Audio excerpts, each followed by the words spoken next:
You guys are hilarious. You know that, don't you? I sack the hitting coach, and then you all forget how to pitch. It's hilarious. Honestly, guys, you crack me up. But you know what would be even funnier? If I send a lot of you to friggin' Iowa for the summer. Go Cubs, go!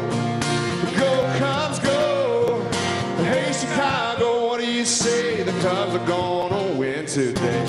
Hi guys, I'm Aussie Villain and welcome back to the Chicago Cubs. It is Season 9, Episode 3. Today we are hosting the LA Dodgers, and what a weird season we are having. We've gotten worse since I saw you last. We've won 11 of 24, which is obviously under 500. The team is under 500 for the year by 2 games.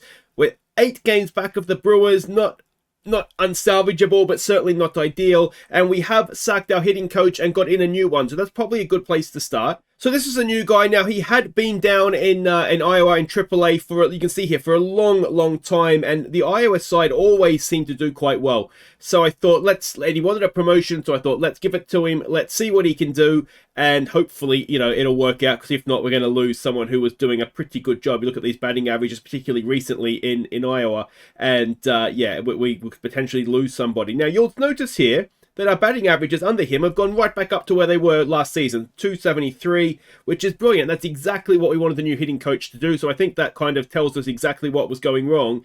But the pitchers now, they've got a little bit better recently, but they've just decided they figured how to throw a baseball, particularly the bullpen. So if we go and have a look at how we have been getting on now, we left off with this win over Seattle.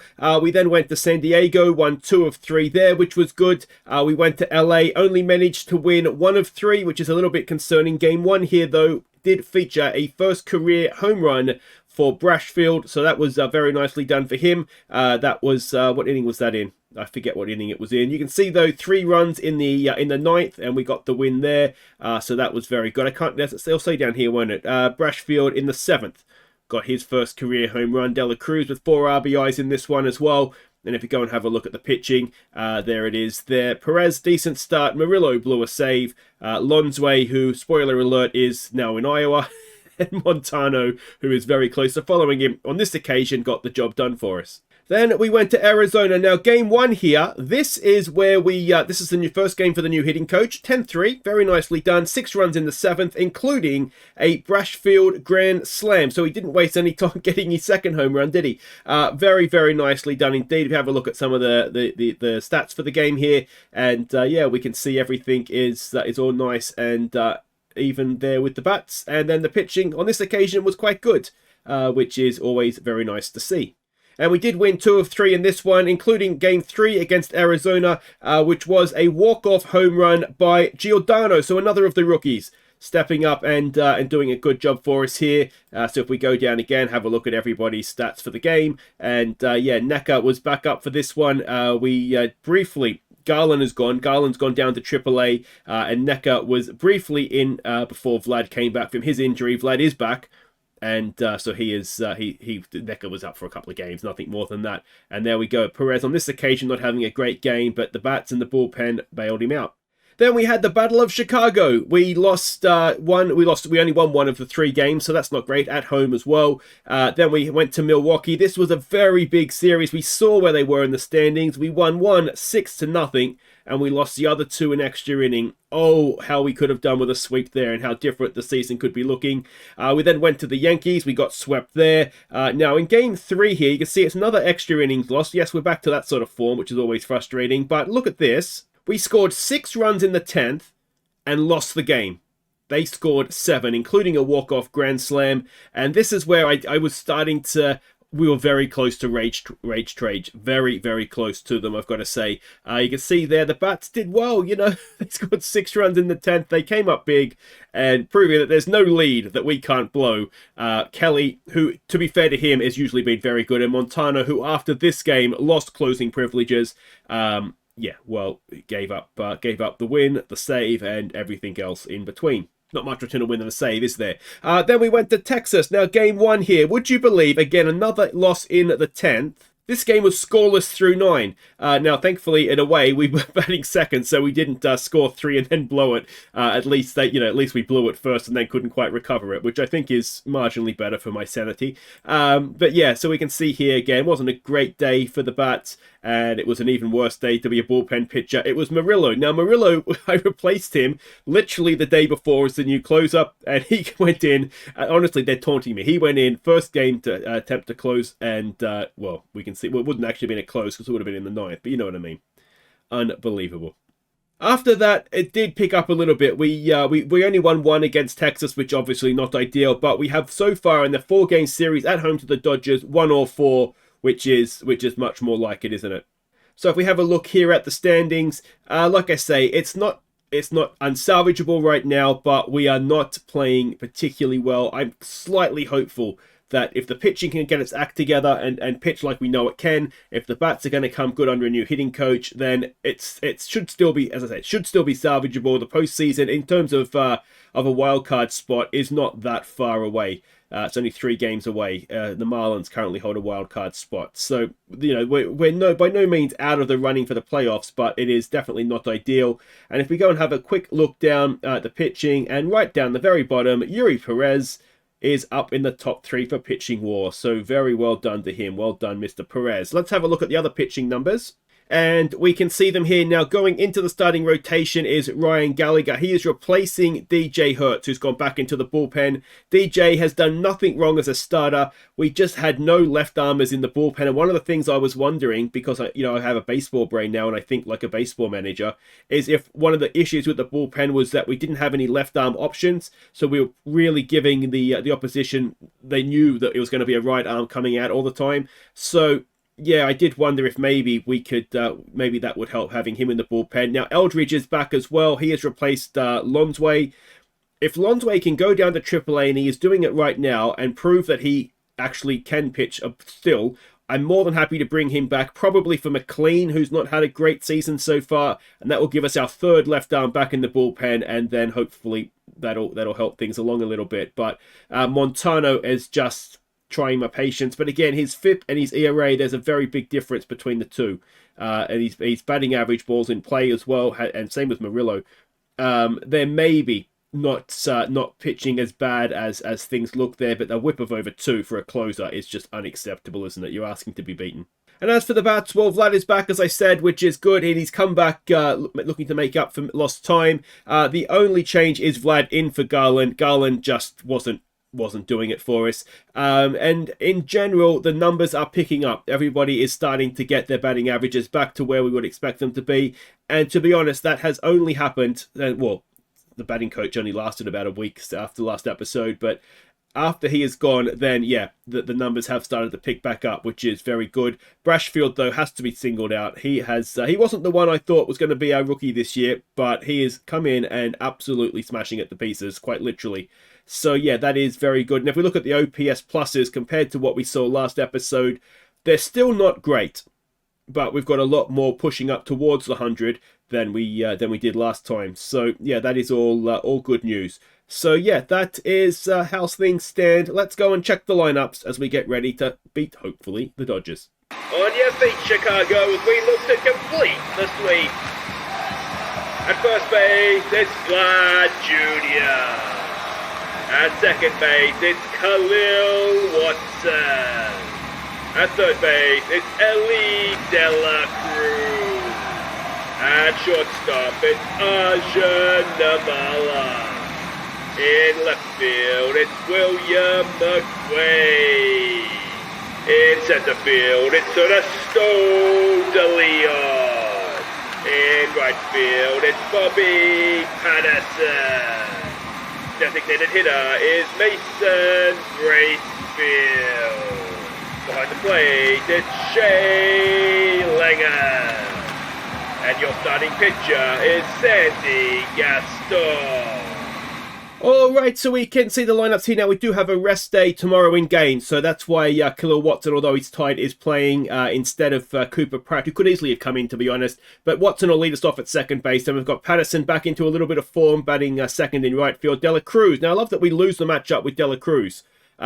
He's clearly the best player in baseball. But anyway, he bats third at third. Then we've got McQuaid fielding in left field for this one. Vlad back in first. Then we've got Namala, who is doing very, very well recently. Brashfield, who's doing Brassfield maybe, doing very, very well. He's DHing at 7. Then De Leon and Langers. Gaston on the mound. He has been a little bit hot and cold. A 1-3 record, ERA of 4.75, whip of 125 even. We're up against Caleb Stewart. He has a 2-2 record this season with an ERA of 2.70, a whip of 133. And a 1-0 record with an ERA of 121 against us so far. So let's hope we get the better of him. And of course, everybody's favourite Mustafa Betts is in the opposition lineup today. So welcome to Wrigley. It looks like it's a bit of a Dodgers team that's in a rebuild phase, doesn't it? Probably still trying to pay off the Ohtani contract. It's going to be a rough couple of years, or more than that, for the Dodgers, isn't it? Once Ohtani's contract is having to be paid. I still don't really understand how they can do that. It feels a little bit like financial doping, if I'm honest. But anyway, that is what it is. As we get a first pitch out, which is always nice. So well done to Gaston on that. Now Gaston, he's started up another scoreless streak of 6 innings he's on right now. So we'll see if that continues. Possibly not, as Mustafa ends the streak at 6.1 innings. So he's thrown 2 pitches, a ground out and a home run. So I think that's the definition of a mixed bag, isn't it? But yeah, Gaston, not particularly the start we were looking for. Alvarez will come in now, batting 283 this season, a full count on him. And that is into centre field, where De Leon should have that. Caught, done and dusted. Apologies for seeing Gaston 2 games in a row as well. It's just kind of the way that it worked out this particular episode. What am I looking for? The gap between the episodes. I have no idea who's pitching when I pick a game. I just thought the Dodgers might be a good one to come back to. So there's a 2-out single. Obispo? That's a name, isn't it? He's batting 0. I don't know if it was his first at bat. He's got a batting average now because that is a 2-out single. So runners at first and second. We're already 1 run down here. Conquest will come in, batting 1 for 1 so far this season. It's a 2-2 pitch, a strikeout, and we eventually get out of the first, but not before Mustafa has given the Dodgers the lead. So Watson will lead us off, batting 277 in his first season with us here at the Cubs. It's a full count, and Watson into centre field. It should be caught, and it is. So 1 away. Bobby Patterson now comes in, batting 234. Now, he has got his 100th career RBI, which early in your second season is not too bad, is it? But he'll ground it out there, which will bring in Ellie De La Cruz, batting 295 this season, a 1-2 pitch, and a strikeout for De La Cruz to end at the bottom of the first. Out will come Guzman now, who is batting 219 for them. It's a 2-2 pitch. And Gaston notches up his first strikeout of the game. Oh no, it's his second strikeout of the game. White Jr. comes in now. He's batting 174 this season, a 1-2 pitch. And that is straight up, and it should be caught by somebody. Namala looks like he wants it. He gets it, and that is 2 down. And it is Contero now, batting 262. A 2-2 pitch. 2 out, none on, ends at the top of the second. Well done, Sandy. Up now will come McQuaid, batting only 233. Now, that's not what we expect from McQuaid, is it? A full count and a strikeout on what looked like it was not comfortably a ball, but it was definitely inside. Out comes Vlad. Nice to have him back. Batting 229. Again, below what we would expect from him. And he slaps that down into right field. Now, he had an 8-game on-base streak going. That will continue to 9 as he has a 1-out single. And Namala will come in now, batting 243 and in a hot streak. As that hot streak, which did include a 7-game hit streak, now has an 8-game hit streak as Vlad goes round to third. And we have runners at the corners with 1 out and Bracefield at the plate, himself on a 9-game on-base streak. Batting 284 in his rookie season, a first pitch swing. Bracefield, oh, it was well hit. It is going to drive in a run. It could so easily have got down into that right field corner, but we've tied the game up. De Leon will come up now, batting 266 this season. A full count, and that is into right field. If it drops in, we might score another run. De Leon is driven in the run of Namala, who rounds second, goes home. And it's an RBI single as we score another one in the bottom of the second, bringing Langers up, batting 208 this season. And he strikes out to end the second, but we are back in front, or in front for the first time in this particular game. And Jimenez will come up 0 for 1 today to face Gaston for the second time. And he strikes out 1 away. Mustafa, who of course home runned last time up, 0-2 pitch. He strikes out second time around. And it'll bring up Alvarez, who is 0 for 1. Another 0-2 pitch. Another strikeout, and Sandy Gaston has found his rhythm, hasn't he? Excellent work, mate. Bottom of the third, Watson to lead us off 0 for 1 today. A 2-2 pitch. Watson strikes out 1 away. It'll bring up Bobby Patterson, who is 0 for 1. A 1-1 pitch. And Patterson grounds it to the third baseman. He will be out at first for 2 down.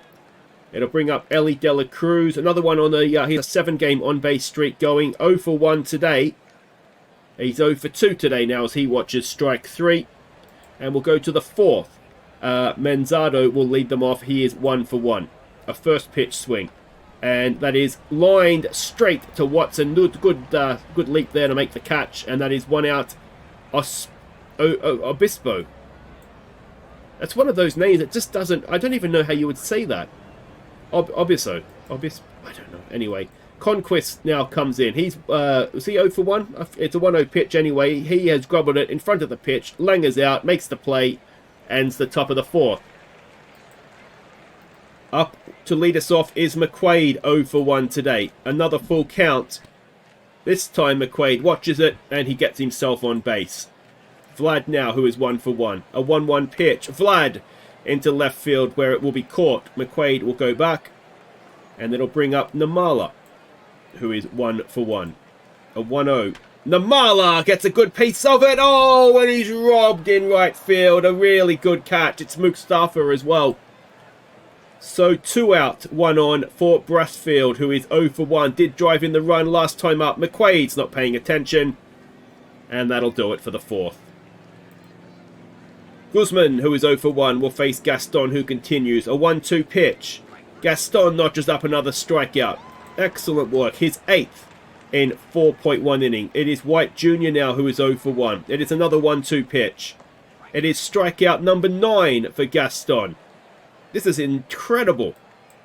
A 1-2 pitch on the next man, and that is into right field, where, is it Patterson? Yeah, Patterson's out there, makes the catch, ends the 5th. And took him the first inning wasn't brilliant, was it? Let's be honest. But he has come roaring back as Gaston. And what an outing it's turning into as Brashfield earned the leadoff walk. In comes De Leon now, who's 1 for 1 with an RBI. A 1-2 pitch. De Leon strikes out. That is 1 away. In comes Langers, who's 0 for 1. An 1-2 pitch, sorry. He strikes out. And it'll bring up Watson, who is 0 for 2. An 0-1 pitch. Oh, they've picked us off again, have they? Pay attention. What is the first base coach doing? Anyway, Gaston will come back out to face Jimenez, who is 0 for 2. A 2-2. And strikeout number 10 for Gaston. And that'll do it. Sandy Gaston. That is absolutely brilliant. DJ comes out now to face Mustafa. 1 for 2 he is. It's a 1-2 pitch. Can DJ pick up where Sandy left off? And yes, he can. It is another strikeout. I wish we had a tally going of how many times how many Dodgers batters we've struck out today. A 2-2 pitch. And that is popped up into center field. De Leon will make the catch. And that'll end the top of the 6th. It's still just a 1-run game though. And it'll be Watson to lead us off against their new man on the mound, Mason Fox. ERA of 2.33 for him this season. It is a 2-1 pitch. Khalil grounds it to the second baseman and it will be out at first, 1 away. It'll bring up Patterson. He is 0 for 2. An 0-1 pitch. Come on, Bobby. Patterson up the middle. That should drop in. It does. So Bobby Patterson gets himself a 1-out single. It'll bring up De La Cruz now, who is 0 for 2. Struck out twice. Third time, he pops it up into left field for 2 away. And it'll come down to McQuaid to try and keep the inning alive for us. He is 0 for 1. First pitch. There goes the runner. Not even close. And that'll do it for the 6th, as it is still 2-1. And Mazzardo will lead them off. He is 1 for 2. He's facing DJ. It's a full count. And it is a pitcher killer back up the middle for a leadoff single.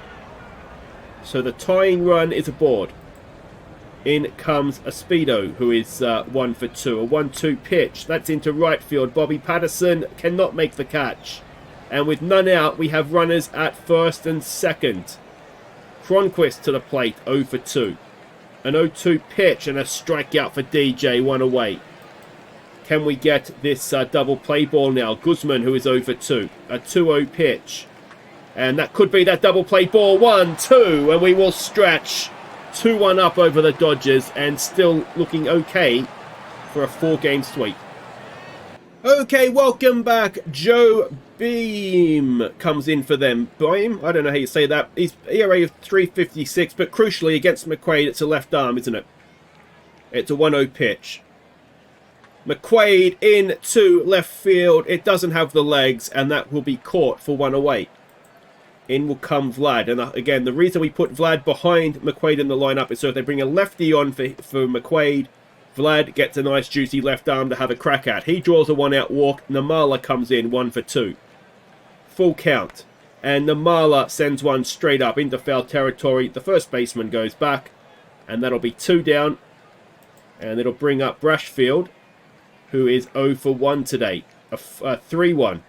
And another walk. So 2 on, 2 out for De Leon. He has 1 RBI already today. Can he get a second or a third?